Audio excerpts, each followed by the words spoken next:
সামান্য সময় আমরা একটা নিয়ামতের গবেষণা করব। কয়টা নিয়ামত? যেটা আজকে আমাদের মানব আলোচনার আলোচ্য বিষয়। করি আলহামদুলিল্লাহ। খুব সহজ একটি প্রশ্ন করি আপনাদেরকে, বলেন তো আল্লাহ পৃথিবীতে শ্রেষ্ঠ নিয়ামত কোনটি? বলেন না। সুস্থতার পক্ষে কয়জন একটু হাত তুলবেন? না না, এই সত্যের বিপরীতে আর কেউ আছে? কে?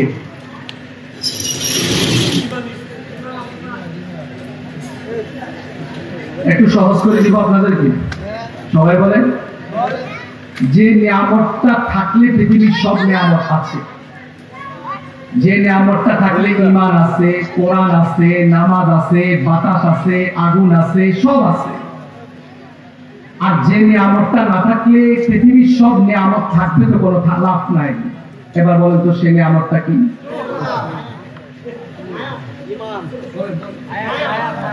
হায়াতের পক্ষে প্রয়োজন। এখন একজন থেকে শুনি সবাই আসছে। এবার বলেন মারহাবা। আল্লাহ পৃথিবীতে শ্রেষ্ঠ নিয়ামতের নাম হলো সময়। কি বলেন তো ভাই? হায়াত, জীবন। কয়টা কথা বললাম? হায়াত, সময়, জীবন। তিনটি কথা, একটাই কথা, সময়। বলেন তো কি ভাই? সবাই বলে। আমরা এক বাক্যে প্রথমে এটাকে শ্রেষ্ঠ নিয়ামত কেন বলতে পারি না জানেন? আজকের সমাজের শিশু থেকে একদম 90, 80, 100 বছরের লোকটা পর্যন্ত এটার ব্যাপারে গাফেল। ঠিক কিনা ভাই? সবাই বলে। এটা কেমন নিয়ামত জানেন? এই সময়টা আছে তো আপনি আছেন, এই সময়টা নাই আপনার জানাজা, আপনার লাশ, আপনার কবর। ঠিক কিনা ভাই? তাহলে আমরা নিয়ামতের গবেষণায় সারা পৃথিবীতে আল্লাহর দেওয়া শ্রেষ্ঠ নিয়ামত, প্রথম সারি, প্রথম নিয়ামতের নাম সবাই বলে। এই ব্যাপারে দ্বিমত আছে? এই সময়কে যারা গুরুত্ব দিবে তাদের জান্নাত। এই সময়কে যারা অবহেলিত করবে, গুরুত্ব দিবে না, তারাই জাহান্নাম। এই আমার সামনের সূত্রগুলো যদি মনে রাখেন, শেষের কথাগুলো মিলাতে পারবেন। আমি শেষ পর্যন্ত আপনাদেরকে এই কথা বুঝিয়ে যাব। সময়ের গুরুত্ব যারা দিয়েছেন তারা হাসতে হাসতে জান্নাতি হয়েছেন, আর সময়ের গুরুত্ব যারা দেন নাই তারা কান্না করতে করতে, আফসোস করতে করতে জাহান্নামী হয়েছেন। কে কে আছেন সময়কে অবহেলিত করে, গুরুত্বহীন করে জাহান্নামে যেতে রাজি? কারা কারা হাত তুলবেন? সচেতন মনোযোগী শ্রোতা 2-4 জন হলে চলে, ঠিক না? সময়কে গুরুত্ব দিয়ে আজকের আলোচনা শোনার পরে হাসতে হাসতে জান্নাতি হতে চায় কারা কারা হাত তুলবেন? নারে তাকবীর, নারে তাকবীর। সকালবেলা যে পিঠা বানায় না, পিঠা বানায় কিনা? পিঠা যেটাতে বানায় ওটা আপনারা কি করেন? খোলা।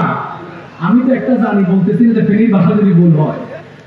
বলেন তো এটা যতক্ষণ গরম না হয় পিঠা দে? সবাই বলে। যদি দে পিঠা লেগে যায়। আমাদের মাহফিলটা তো জমে উঠে গেছিল, মধ্যখানে ওয়াজ একটু বন্ধ হওয়ার কারণে খোলাটা ঠান্ডা হয়ে গেছে। একটু হাত উঠানামার মাধ্যমে খোলাটা গরম করে আমি মূল কথাগুলো ছেড়ে দিচ্ছি ইনশাআল্লাহ। সময়কে যারা গুরুত্ব দিবে তারা কোথায় যাবে? আর সময়কে যারা গুরুত্ব দিবে না তারা কোথায় যাবে? সবাই বলে। আমরা আল্লাহ পৃথিবীতে শ্রেষ্ঠ নিয়ামতের পরিচয় পেয়ে গেলাম, পেলাম কিনা ভাই? এই পরিচয় পাওয়ার পরে আমাদের আরেকটা করণীয়, কৃতজ্ঞতা আদায় করা। কি করা ভাই? কি করা ভাই? কৃতজ্ঞতা আদায় করা মানে 2 কথা। কয় কথা? আমি কিন্তু শেষে সব জিজ্ঞাসা করবো। শ্রেষ্ঠ প্রথম প্রশ্ন হবে, নিয়ামত গবেষণা করা যাবে, গণনা করা যাবে না? কি করা যাবে? গবেষণা। গবেষণা করলে শ্রেষ্ঠ নিয়ামত সময়, এটা বুঝার পরে কি করণীয়? কৃতজ্ঞতা। কৃতজ্ঞতার ক্ষেত্রে কয় কথা? সবাই বলে। 1 নাম্বার কথা হলো কৃতজ্ঞতা কাকে বলা হয়। 2 নাম্বার কথা হলো আল্লাহর জমিনে আল্লাহর বান্দাগুলো কেন কৃতজ্ঞতা আদায় করবে? কয়টা কথা? সবাই বলে। এবার একটা প্রশ্ন করে রাগ করবে? বলেন তো কৃতজ্ঞতা এটা কাকে বলা হয়? যদি কেউ বলতে পারেন, ভয় লাগতেছে আমার জুমার কোনো মুসল্লি বলে ফেলে কিনা, কারণ আমি কয়েকবার বলছি এটা সহজ প্রশ্ন না, কারণ এটাতে আমি পুরস্কার ঘোষণা করতেছি। যদি এটা কেউ বলতে পারে আমি 200 টাকা দিব, আর এই টাকাটা আমি কবিবার থেকে নিয়ে দিব। বলে ওয়াজ তো শুনছেন না অনেক, আমরা একটু ক্লাস করি না, রাগ করতেছেন আপনারা? বলে কৃতজ্ঞতা কাকে বলা হয়? এই কথাটা না বুঝার কারণে আজকে আল্লাহ দেওয়া নিয়ামত নিয়ে অহরহ কবিরা গুনাহ করতেছি, ঠিক কিনা ভাই? তো আমি যদি বলি আমারে কত দিবেন, দোয়া তো করবেন, দোয়া তো করবেন। কৃতজ্ঞতা কাকে বলা হয়? যিনি নিয়ামত দান করেন তার পছন্দ মতো ওই নিয়ামতটাকে ব্যবহার করার নাম কৃতজ্ঞতা। অকৃতজ্ঞতা কাকে বলা হয়? যিনি নিয়ামত দান করলেন তার চোখের সামনে ওই নিয়ামতকে তার অপছন্দ মতো ব্যবহার করার নাম হলো অকৃতজ্ঞতা। এটুকু বুঝতে পেরেছেন সবাই? বলেন এখন আগামীকাল সকালে আপনি হাঁটবেন, এই চোখটার নিয়ামত, কথা বলেন না, কার নিয়ামত? নিয়ামতের কৃতজ্ঞতা মানে কি? যিনি দিয়েছেন নিয়ামতটা তার পছন্দ মতো চোখকে ব্যবহার করার নাম। বলবেন যে হুজুর তাহলে আলহামদুলিল্লাহ যে বলি এটা 3 নাম্বার স্তর। প্রথম স্তর যিনি নিয়ামত দিয়েছেন তার পছন্দ মতো তার নিয়ামতকে ব্যবহার করার নাম। যিনি নিয়ামত দিয়েছেন তার অপছন্দ মতে চোখকে ব্যবহার করা, হাতকে ব্যবহার করা, সময়কে ব্যবহার করার নাম অকৃতজ্ঞতা। এটুকু বুঝতে পেরেছে? 2 নাম্বার কথা হলো কেন নিয়ামত আদায় করব? 5টি কারণে বান্দা আল্লাহর নিয়ামত আদায় করবে। কয় কারণে? 1 নাম্বার কারণ হলো আল্লাহ রাব্বুল আলামিন মহাগ্রন্থ আল কোরআনে একটা দুইটা আয়াত নয় 60টি আয়াত নাযিল করলেন, আর করে করে বললেন বান্দা তোমরা আমার নিয়ামতের শুকরিয়া আদায় করো। কয়টা আয়াত? 60। সবাই বলেন 60টা আয়াত নাযিল করে বলেন ওয়াশকুরু লিল্লাহ, ওয়াশকুরু লিল্লাহ, ওয়াশকুরু লিল্লাহ, তোমরা আমার নিয়ামতের শুকরিয়া আদায় করো। সুবহানাল্লাহ। 2 নাম্বার বান্দা কেন নিয়ামতের শুকরিয়া আদায় করবে? আল্লাহ রাব্বুল আলামিন বলে বান্দারে যে নিয়ামতের শুকরিয়া যত আদায় করবা আমি কথা দিলাম সেই নিয়ামত আরো বাড়ায়া দিব। এই জন্য বেশি বেশি নিয়ামতের শুকরিয়া আদায় করব কিনা বলে?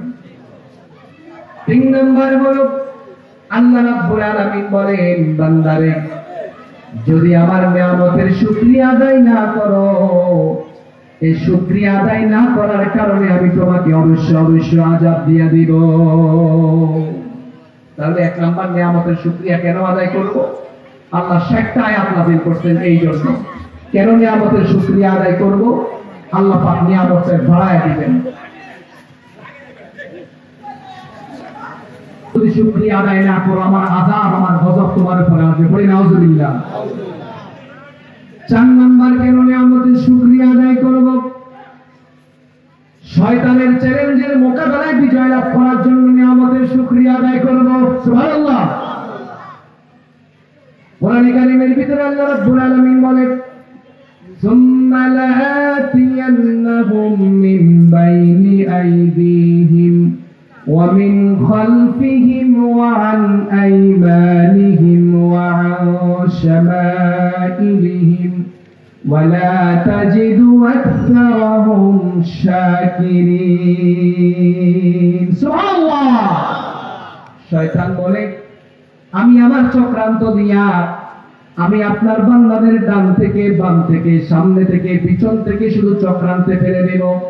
ওয়ালা তাজিদু আকতারাহুম শাকিরিন, আমার চক্রান্তের কারণে অধিকাংশ বান্দাকে আপনি শুকরগুজার পাবেন না। শয়তান চ্যালেঞ্জ করছে যে আল্লাহ আমি ডান থেকে বাম থেকে সামনে থেকে পিছন থেকে এত পরিমাণ চক্রান্ত করব আপনার বান্দাদেরকে, এদেরকে কৃতজ্ঞকারী পাবেন না।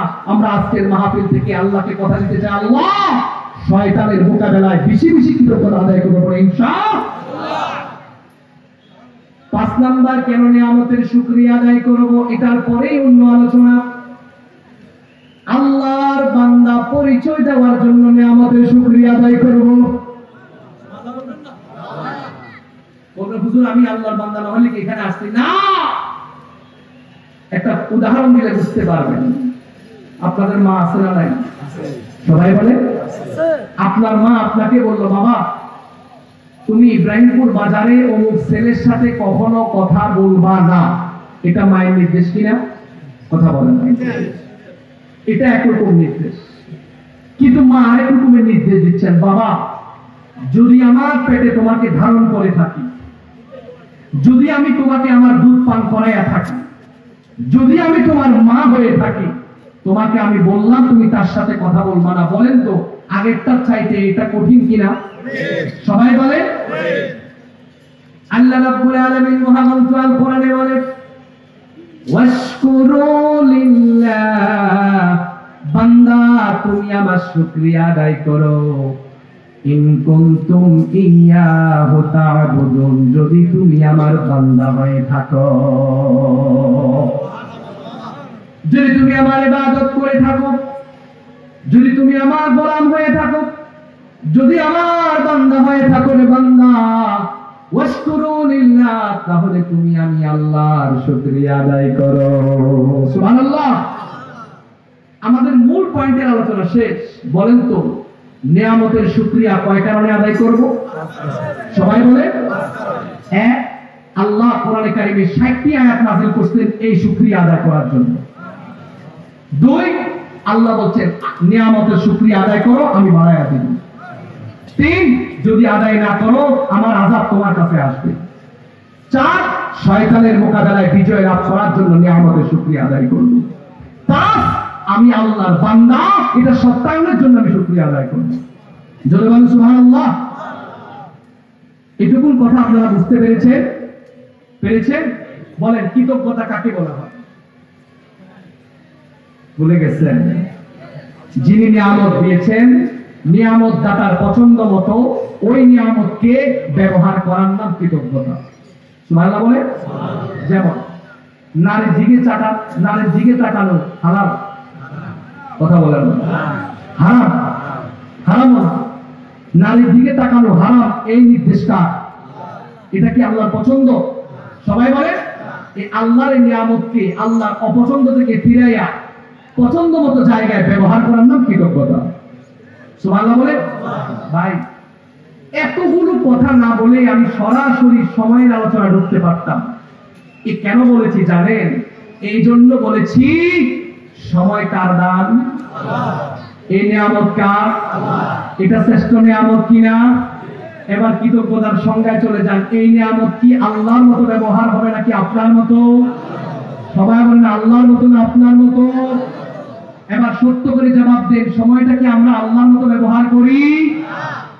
তাহলে কি আমাদের গন্তব্য কি জান্নাত না জাহান্নাম? সবাই বলে আমরা জান্নাতে যেতে চাই, সময় গুরুত্ব দিতে চাই। আসে এবার আমরা কিছুটা সময় আপনাদের সামনে সময়ের উপরে কথা বলতে চাই, শুনবেন? সাড়া দিবেন আমাকে? আল্লাহ রাব্বুল আলামিন মহাগ্রন্থ আল কোরআনে সময়ের গুরুত্বের কথা বলতে গিয়ে তিনি কসম করলেন, ওয়াল আসর, আমি সময়ের কসম করলাম। এই কসমটা কার? জবাব দেন কার? যদি আমরা রবকে প্রশ্ন করি, আল্লাহ আপনি তো কসম না করে বলতে পারতেন সময়ের গুরুত্ব দাও, কেমন জানি রব জবাব দিচ্ছেন, বান্দা এই জন্য সময়ের আমি গুরুত্ব দিলাম, কসম করলাম একটা দিন তোর কাছে সময়ের গুরুত্ব আসবে, সেদিন যখন আমার কাছে সময়ের ভিক্ষা চাইবি, সেদিন আমি আল্লাহ তোর কাছে বলবো আমি তো সময়ের কসম পর্যন্ত করলাম, তুই বুঝলি না কেন? এই জন্য আল্লাহ রাব্বুল আলামিন ওয়াল আসরি সময়ের কসম করেছেন। পড়ি সুবহানাল্লাহ। সময়ের কসম মানে কি? হায়াতের কসম, জিন্দেগির কসম, সময়ের কসম, আসরের কসম। এই সব কসমের মূল কথা হলো সময়ের কসম। সুবহানাল্লাহ। আর জোরে বলুন সুবহানাল্লাহ। ভাই মানুষের জীবন কিছু সময়ের সমষ্টি হলো মানুষের জীবন। সুবহানাল্লাহ বলেন। হুজুর আমার বাবা মারা গেছে, দোয়া করবেন। কত বছরে মারা গেল? 100 বছর। মানে 100 বছরের সমষ্টি লোকটার জীবন ছিল। ভুল বললাম?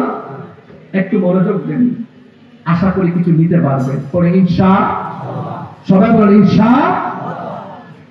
আল্লাহ রাব্বুল আলামিন বলেন ওয়াল আসর, সময়ের কসম, হায়াতের কসম, জিন্দেগীর কসম, ইন্নাল ইনসানা লাফি খুস।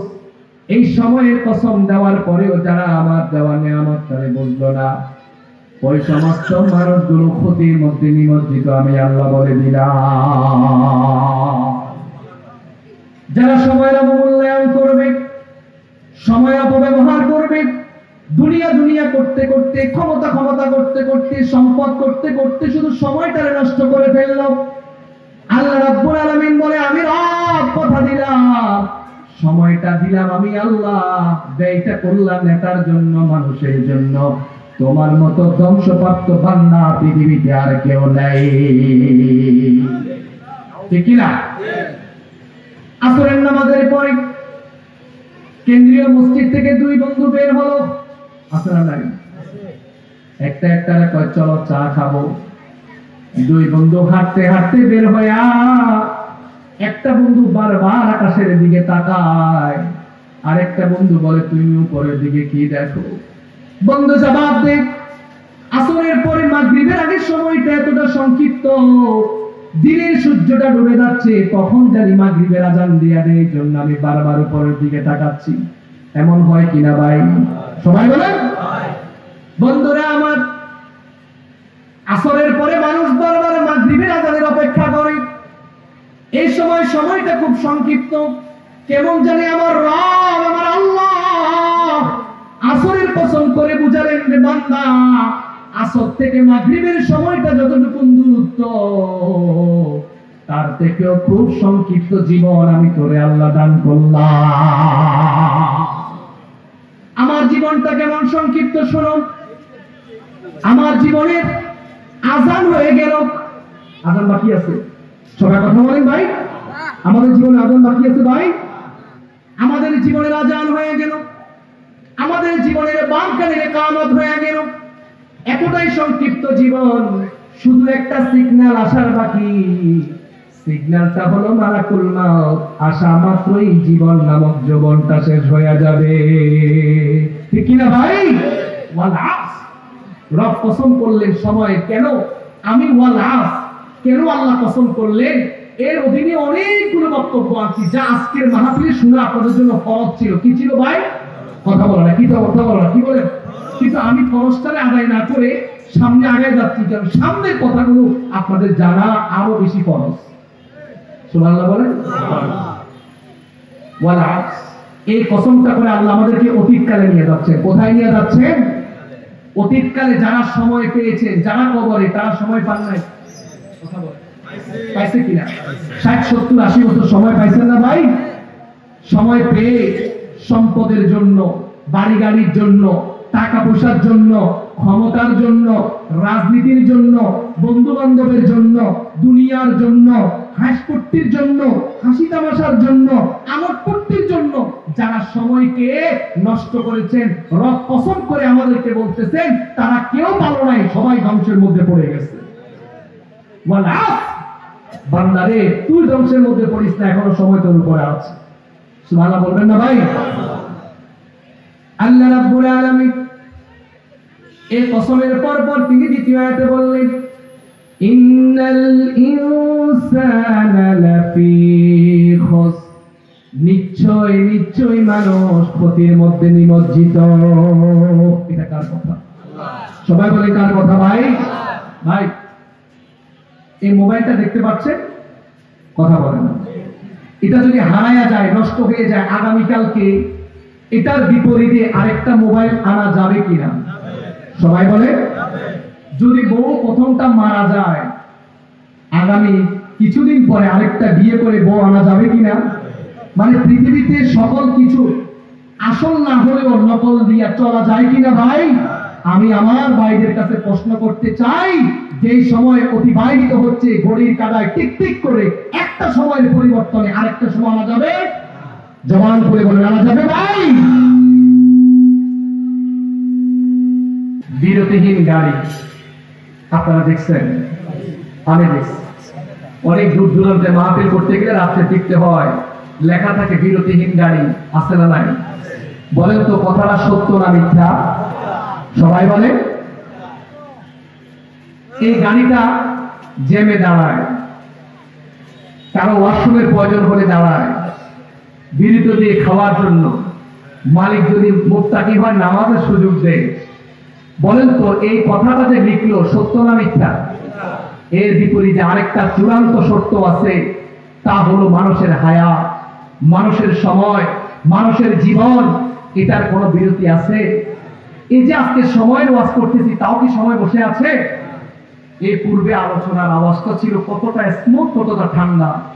এখন পুরা মাথার মধ্যে যে অবস্থা লাগতেছে, এরা কোন ভাই অতির মধ্যে নিমজ্জিত। এই কথা বলার আগে তিনি বললেন সময়ের কসম। এই দুটা কথার মাঝে গুরুত্বপূর্ণ একটা বিষয় দাঁড়িয়ে আছে, জানা দরকার আছে না নাই? সবাই বলেন। কষ্ট পাচ্ছেন? শেষ করে দিচ্ছি আমি। এতক্ষণ পর্যন্ত আমার ইচ্ছা ছিল আরো 1-1.5 ঘন্টা কথা বলবো, এখন আর ইচ্ছা ডাকতেছে না, মাইক ডিস্টার্ব করতেছে পিছন থেকে।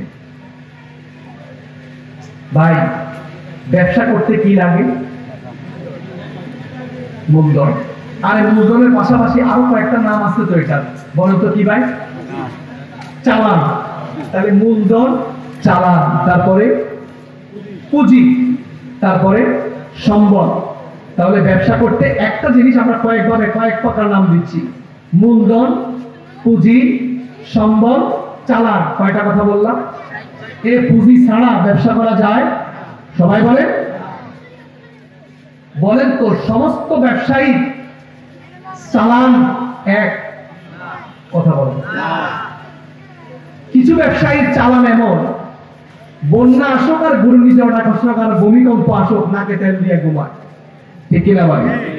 24-এর বন্যা ফেনীর কিছু ব্যবসায়ী নাকে তেল দিয়ে ঘুমাইছে। কেন জানেন? তাদের পুঁজিটা শক্ত। কথা বলে। তাদের পুঁজিটা কি ভাই? তাদের পুঁজি কি? ব্যবসায়ীর পুঁজি কি এক? কারো পুঁজি রড, কারো পুঁজি ইট, কারো পুঁজি ইলেকট্রনিক্স মাল, কারো পুঁজি মোবাইল, কারো পুঁজি টাইলস। বলেন তো ইট, বালু, রড, মোবাইল, ইলেকট্রনিক্স যন্ত্র, এই সমস্ত যারা পণ্য নিয়ে ব্যবসা চালায়, এদের কি বেশি একটা টেনশন হয়? কথা বলেন। আপনারা কি আমার কথা বুঝেন না ভাই? আমি জানি দেশের মানুষ খুব সুর দিলে খুশি হয়, কিন্তু এই কথাগুলোর মাঝে কিছু দিতে পারবে ইনশাআল্লাহ। আমাদের মাহবুবুর রহমান ফিরোজি ভাই এখানে আসার আগে প্রায় 20 মিনিট আমার সাথে কথা বলে আসছেন। একসাথে আমরা এসে নামাজ পড়ছি। আমি বাইরে বলছি, ভাই সুর যা লাগে সব আপনি দিবেন, আমি কথা বলবো। সম্মানিত সুধী বন্ধুরা আমার, কোন কোন ব্যবসায়ীর পুঁজি হলো রড। বলেন তো যার ব্যবসা পুঁজিটা রড, তার কি কোনো চিন্তা আছে? যদি 24 সালে বিক্রি না হয়, এই লোকটা 25-26-এ বিক্রি করতে পারবে কিনা ভাই? এর বিপরীতে কিছু পুঁজি দেখেন। এই আমাদের মহল্লার ভিতরে একজন হতদরিদ্র ভাই 4-5 হাজার টাকার কাঁচামাল তরকারি কিনেছে। কি কিনেছে ভাই? সকালে কিনেছে, মাগরিবের আগে বিক্রি করে কিছু লাভ নিয়ে পরিবার চালায়, বাকিগুলো দিয়ে আবার আগামীকালকে পুঁজি নিয়ে ব্যবসা করে। আছে না নাই? সকালবেলায় একটা লোক 5,000 টাকা দামে 10,000 টাকার অনেকগুলো কাঁচা সবজি কিনে ফেললো, ভ্যান গাড়িতে উঠালো, পানি দিয়ে সব সুন্দর করলো, এবার বিসমিল্লাহ পড়ে পাড়ায় পাড়ায় যাবে আর বিক্রি করবে। কিন্তু হঠাৎ করে কাল বৈশাখী ঝড় শুরু হয়ে গেল, চতুর্দিকে অন্ধকার হয়ে গেল, মুষলধারে বৃষ্টি শুরু হয়ে গেল। এই লোকটা নিজে তো যান বাসা বাসা, কার কাছে বিক্রি করবে? এই বৃষ্টিতে শুরু হলো, 3 দিন পর্যন্ত আর বৃষ্টি বন্ধ হয় নাই। চতুর্দিকে পানি উঠে গেল, মানুষজন ঘর বাড়ি থেকে বের হওয়া বন্ধ করে দিল। বলেন তো এই কাঁচামাল বিক্রেতারা কি ঘুমাবে না কান্না করবে? আরো জোরে জবাব চাই। এই জন্য কান্না করবে, তার পুঁজিটা সকালবেলায় নিলে রাত্রের আগে নষ্ট হয়ে যায়। এর বিপরীতে আরেকটা দেখেন, হঠাৎ করে গ্রামের ভিতরে কোন একজন আইসক্রিম বিক্রেতা তার ফ্রিজের ভিতরে 10,000 টাকা দামের আইসক্রিম ঢুকালো। চতুর্দিকে গরম, মানুষের গা থেকে ঘাম বের হচ্ছে, মানুষ গরমের ভিতরে আইসক্রিম খাবে, এই জন্য কত হাজার টাকা কিনলো? সবাই বলে ফ্রিজ ভর্তি করলো। হঠাৎ করে মাগরিবের সময় খবর আসলো কোন জায়গায় ইলেকট্রিক সমস্যা হয়ে গেল, ট্রান্সমিটার বাস্ট হয়ে গেল। 3 দিন পর্যন্ত কারেন্ট আসে কিনা সন্দেহ আছে। এমন ঘটনা গ্রামে আছে না নাই? জবাব দেন, জবাব দেন, আছে না নাই? বলেন তো, আইসক্রিম বিক্রেতা 10,000 টাকা পুঁজি দিয়া যে আইসক্রিমটা তার মালটা তুললো, এই লোকটার ঘুম আসবে কিনা? সবাই বলে। 3 নাম্বার দেখেন, একজন বরফ বিক্রেতা, এই লোকটার ব্যবসায়ী হলো বরফ বিক্রি করে। যারা মাছ বিক্রি করে তারা বরফ কিনে নিয়ে যায়, যারা গরমের ভিতরে শরবত বিক্রি করে তারা বরফ কিনে নিয়ে যায়।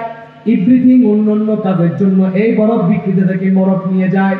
একজন গরিব 5,000 বরফ কিনলেন, 5,000 টাকা দামের বরফ কিনলেন, আর বিক্রি করবেন। হঠাৎ করে আকাশটা মেঘাচ্ছন্ন, চতুর্দিকে ঠান্ডা ঠান্ডা ভাব, আছে না? এই সময় কোন মানুষ তার থেকে আর বরফ নিল না। যিনি বরফ দিয়ে শরবত বিক্রি করবেন তিনি চিন্তা করলেন আর বিক্রি করা সম্ভব না। যিনি বরফ নিয়ে মাছের মধ্যে দিবেন তিনি মাছ নিলেন না। বলেন তো, এই বরফ বিক্রেতা ঘুমাবেন নাকি কান্না করবেন? সবাই জবাব দেন। কি সমস্যা হলো? এবার বলা টানতেছে, আহারে নসিব। ইট বিক্রেতা, বালু বিক্রেতা, মোবাইল বিক্রেতা, টাইলস বিক্রেতা, এদের কারো চোখে পানি নাই, কারণ এদের পুঁজিগুলো শক্ত, এদের পুঁজিটা মজবুত, নষ্ট হওয়ার নয়, ভেঙে যাওয়ার নয়, পচে যাওয়ার নয়। কিন্তু বরফ বিক্রেতা, কাঁচামাল বিক্রেতা আর ওই আইসক্রিম দোকানের আইসক্রিম বিক্রেতার চোখে ঘুম আছে নাকি? এবার জবাব চাই, উভয় পক্ষের মূলধন কি সমান না পার্থক্য? জবাব দেন, জবাব দেন, পার্থক্য। এবার যুগশ্রেষ্ঠ মুফাসসির আল্লামা ইমাম রাজি, ফখরুদ্দিন রাজি তার তাফসিরে কবিরের ভিতরে নকল করেন, আমি যখন সূরাতুল আসরের তাফসীরটি করতে গেলাম, ওয়াল আসরি, আল্লাহ সময় কসম করলেন, এরপর আল্লাহ বললেন ইন্নাল ইনসানা লাফি খুসর, নিশ্চয় মানুষ ক্ষতির মধ্যে নিমজ্জিত। আমি ইমাম ফখরুদ্দিন রাজি চিন্তায় পড়ে গেলাম, সময় পরে আল্লাহ ক্ষতির কথা কেন আনলেন আমার বুঝে আসে না। হঠাৎ করে দামেস্কের একটি বাজার যখন আমি অতিক্রম করতে লাগলাম, আমি ইমাম রাজি দেখলাম কোন একটা বাজারের কর্নার থেকে একজন বরফ বিক্রেতা চিৎকার করছে, ইরহামু ইরহামু ইরহামু, ও বাজারে কারা আছো, আমার প্রতি দয়া করো। সাথে সাথে ইমাম রাজি তার কাছে আসলেন, বললেন আবার বলেন। সে বলল ইরহামু, তিনি বললেন আবার বলেন। সে বলল ইরহামু, আমার প্রতি রহম করো। ইমাম রাজি বললেন কেন রহম করবে? তিনি জবাব দিলেন, ভাই এই বরফগুলো কিনেছিলাম, এটা আমার পুঁজি, এটা আমার মূলধন, এটা বিক্রি করে আমি আবার লাভ করে আবার বিক্রি করতাম, কিন্তু আকাশ মেঘাচ্ছন্ন হওয়ার কারণে আমার বরফগুলো গলে যাচ্ছে, দুনিয়ার মানুষ কিনতেছে না, এই জন্য আমি মানুষকে বললাম আমার প্রতি রহম করো। ইমাম ফখরুদ্দিন রাজি বললেন, খোদার কসম, খোদার কসম, ওই মানুষটার চিৎকার থেকে আমি ইমাম রাজি তার তাফসীর বুঝতে পেরেছি। সুবহানাল্লাহ, সুবহানাল্লাহ। তিনি বলেন মানুষের জীবনের সম্বল পুঁজিটা ওই রডওয়ালার মতো না, বরফওয়ালার মতো। সুবহানাল্লাহ বলবেন না ভাই? সবাই বলেন সুবহানাল্লাহ। আমাদের জীবনের মূলধনটা চিৎকার করে আমাদেরকে ডাকতেছেন, আমাকে কাজে লাগাও। আমি শেষ হয়ে যাচ্ছি, পড়ি সুবহানাল্লাহ। এবার আমি আপনাদেরকে প্রশ্ন করতে চাই, বলেন তো আল্লাহর দেওয়া শ্রেষ্ঠ নিয়ামতের নাম? সবাই বলেন। এবার বলেন মানুষের জীবনের মূলধনের নাম? সবাই বলেন, সবাই বলেন। মানুষের জীবনের মূলধনের নাম বলেন তো। আমাদের জীবনের মূলধনটা রড বিক্রেতার মতো, ইট বিক্রেতার মতো, সিমেন্ট বিক্রেতার মতো, কিসের মতো? মাশাআল্লাহ, ওয়াজ হয়ে গেছে। কিসের মতো? কিসের মতো? কাঁচামাল বিক্রেতার মতো। কিসের মতো?